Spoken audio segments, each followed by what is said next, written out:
وأتموا الحج والعمرة لله فإن احصرتم فما استيسر من الهدي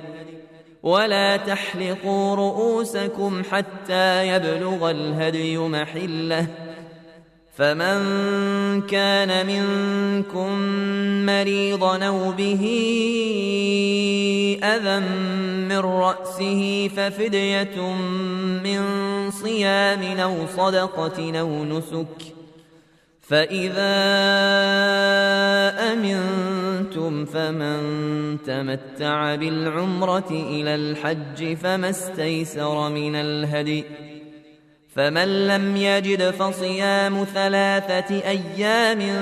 في الحج و7 إذا رجعتم تلك 10 كاملة